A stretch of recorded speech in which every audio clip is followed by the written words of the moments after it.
nasa stage 4 na colon cancer. Muna naman po, Marcos Lucas, overdose daw ang presidente kasi drug addict. Ito na yung napakatagal nila na kasinungalingan na pinapamalita. Okay. Tanong ko sa inyo, sino po dito ang may kakilalang drug addict o nakikitang drug addict? Taas po ng kamay. Wala kayong nakikitang drug addict? Wala. Hindi nyo alam kung ano yung tsura ng drug addict? Sino po? Taas ang kamay, may libreng merienda si Apo.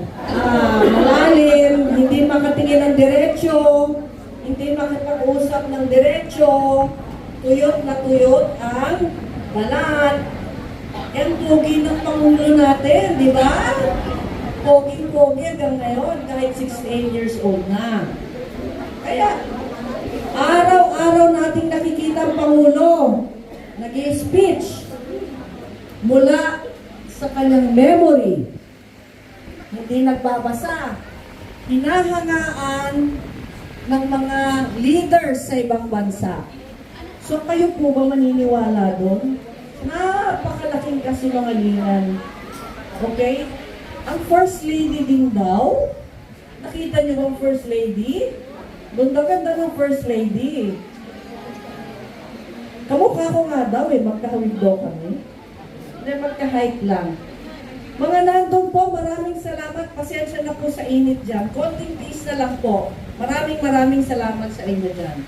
Pero hindi naman ho lahat ng ganong itsura ay drug addict. Tignan mo si Apo, hindi naman yan drug addict. Pero ganyan ang itsura. Itsura lang. Pero magaling yan. Diba? Okay. So,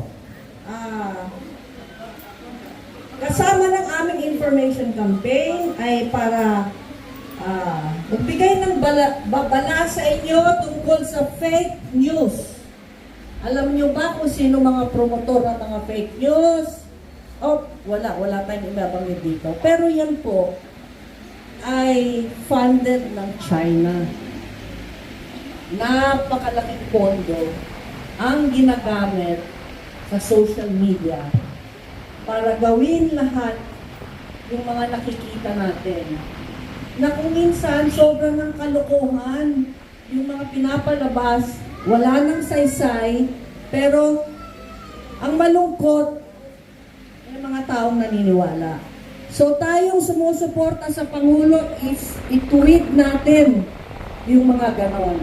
Okay? Ngayon, hindi ko na pahahabain ito. Gusto ko lang iparating sa inyo na hindi nakakalimutan ng Pangulo ang mga supporters at lalo-lalo na ang Mindanao. Si Engineer, kausap ko kanina Tapos na yung pabahay na sa Gensan. Ilan at Engineer? Ilang units? 4,430. 4,413 units. Napakarami po, pero hindi nakakarating sa inyo. Tatandaan po natin mga kaibigan, ang kapangyarihan ay nasa kamay nyo. Okay? Mag-organize kayo sa mga grupo-grupo. Mag-desisyon kayo kung anong yung gustong isulong para sa inyong mga miyembro.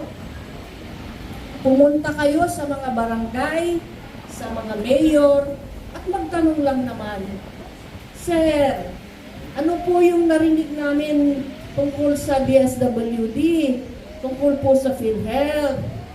Kailan po ba makakarating sa amin yan? Maraming programa ngayon na binababa sa mga LGUs. Yung 10 kilos ng bigas kada buwan sa mga selected beneficiaries. Bawat LGU for 6 months. Mga scholarships. At ngayon nga, ang ano natin dito is tupad. Yung tupad ay nag-work for pay. Magkakaroon kayo ng programa na maglinis ng mga ang tawag dito, magkumpuni ng mga eskwelahan, ng mga barangay, at kayo babayaran kung ilang araw kayo nagtrabaho. Up to 10 days, 15 days, iba-iba. Makukuha nyo yon in cash. Okay? Pero sana po, pag nakakuha tayo ng ganon sa tupad, bababa yan galing sa bagong Pilipinas citizens at idadaan sa LPR. Ano po ang bagong Pilipinas citizens? Kami po ay isang napakalawak na samahan ng mga supporters ng ating Pangulo na sumusuporta sa kanya noon pa bago siya maging congressman, governor, congressman, vice president, ngayon senador, hanggang ngayon nandito pa kami. Okay? Yun ang bagong Pilipinas citizens. Kasi the power is with us, the citizens. Ang kapangyarihan nasa atin. Huwag tayong mag-aantay. Tayong mag-aantay ng mga ibibigay sa atin sa barangay. Hanapin natin kung saan itong mga benepisyo na to. Ngayong araw na ito, tuturuan namin kayo. Are we going to teach them ego? Magtuturo kami. We're going to teach them ego, no? For a while. Yung mga may cellphones na mag-connect sa ego. Ginawa ng Pangulo yan para tayong lahat makita natin doon kung ano ang mga benepisyo para sa seniors, solo parents, at kung ano-ano pa. Okay? At ngayong araw din na ito, tayo ay magpapalista actual, explain sa inyo ni Sir mamaya, sa YAKA program ng PhilHealth.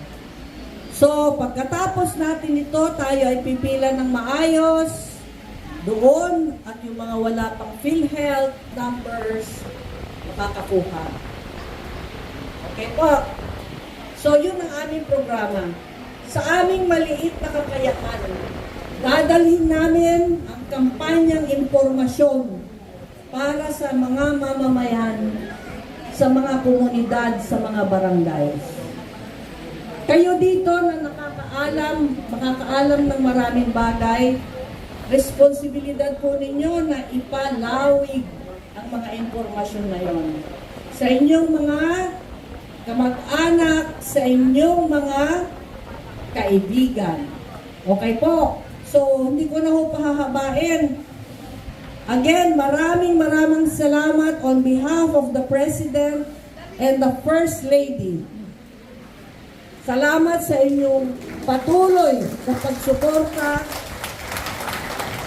Hanggang 2028 po, magkasama pa tayo.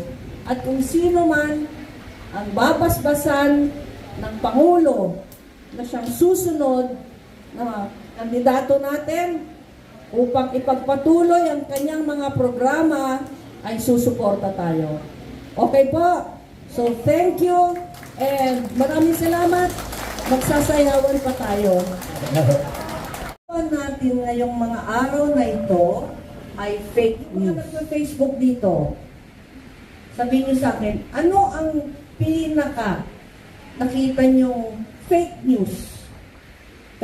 Kamakailan lang. Na say stage 4 na colon cancer.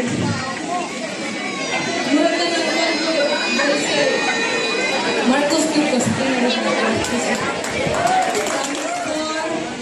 Cancer ang presidente.